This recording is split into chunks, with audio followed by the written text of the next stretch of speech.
Alam po ninyo, hindi ko naman sa pinangunahan ng ating mga otoridad.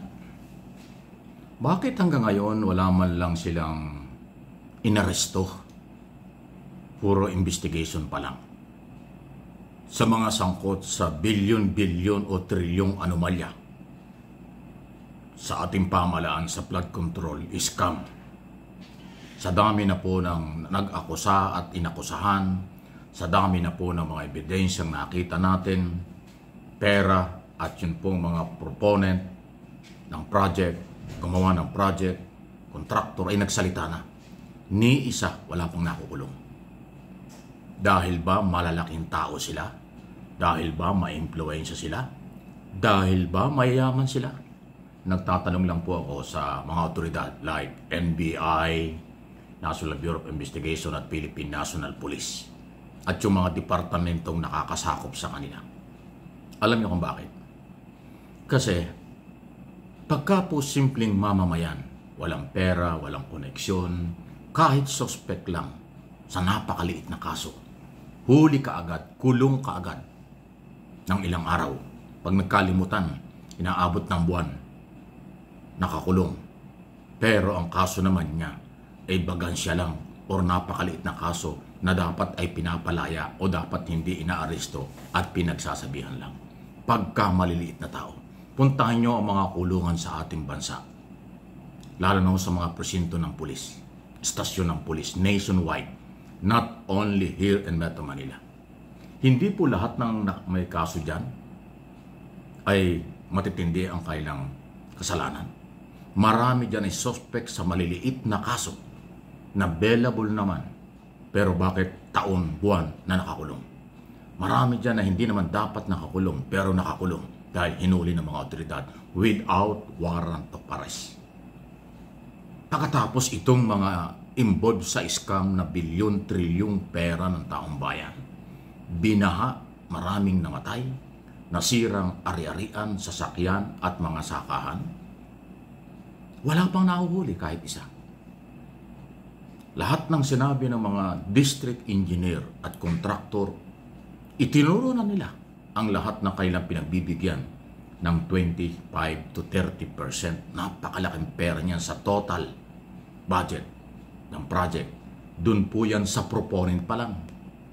Iba pa yung mga ibang taong involved dyan. Kaya nga natitira 30 to 35% na lang sa budget ng gobyerno sa mga project dahil nga sa tindi ng korupsyon. Pero minakita na ba tayong nahuli o hinuli man lang? Wala. Puro investigasyon, puro akusasyon, puro bintang, wala pa hong nakikita tayong pinapanagot. Ganong katindi. Ganong kalayo yung ating pagkakaiba. Milya-milya. Compare sa malaking mga bansa, mayamang bansa sa Europe, America, Canada, North Central and South America. Sa kanila, lalo na ho sa North America. Sa kanila, basta may pumutok na balitang may kinalaman ang kahit na sino, taga-gobyerno o pribadong sektor, huli ka agad. Tapos habang nakatrial, nakakulong.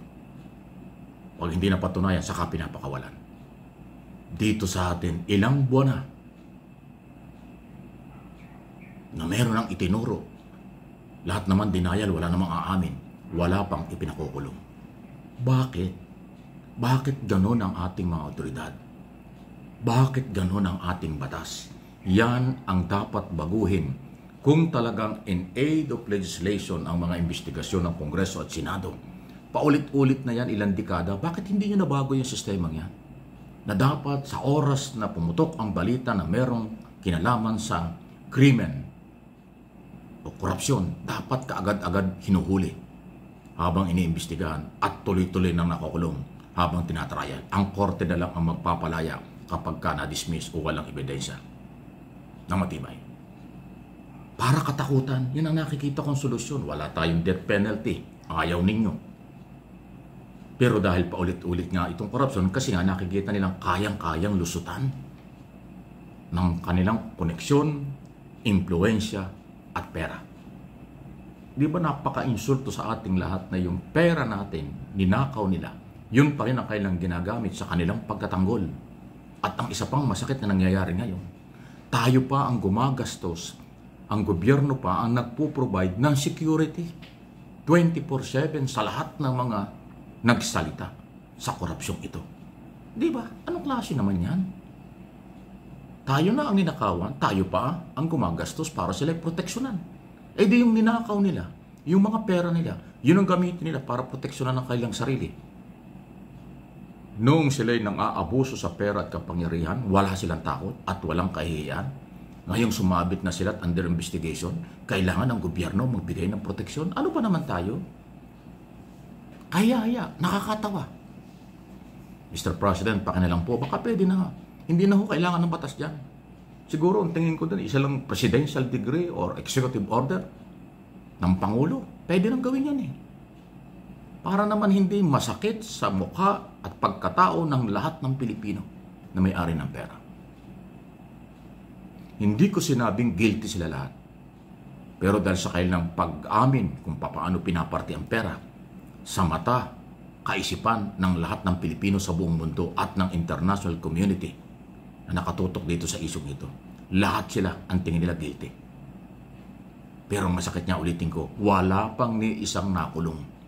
Ngayon, pag maliligo sila, magpapalit ng damit, pupunta kung saan, escorted ng mga tao ng gobyerno. Pinapasweldo natin, pinapakain pa natin. Ang laki ng gastos sa mga security, bodyguard na nila para proteksyonan. Bakit ganun? Anong klaseng gobyerno naman tayo? Huwag naman sanang ganun. Baguhin na natin. Mr. President, pwede na baguhin yan. Inabuso tayo ng kaliwat kanan ng walang pakundangan. Pagkatapos ngayon, puro consideration at pagrespeto ang ginagawa natin sa kanila. Pinapangalagaan natin ang umabuso sa ating bayan. Ang dapat pangalagaan ay yung mga Pilipino. Ang mahihirap na Pilipino. Ang may-ari ng pera ang dapat proteksyonan ng gobyerno. Hindi yung korap na politiko, hindi yung korap na kontraktor, hindi yung korap na government official. Sa aking opinion. Yan po. Anong inyong masasabi yan? Inyo pong pakinggang mabuti ang aking sinasabi dahil ito ay para sa ating bayan, para sa ating lahat na biktima. By the way, bago ko paalala ko lang, sa lahat ng nagko-comment, pakibasa po niyo yung title. Kasi yung title, dun ho gumagabay kung ano yung istorya. Kuminsan po kasi ang mga comment ang layo sa title eh. Hindi ko alam kung nautusan lang na mag-comment, ay troll yan. Kaya ang layo doon sa pinag-uusapan. Ito ang pinag-uusapan natin dito, panagutin na.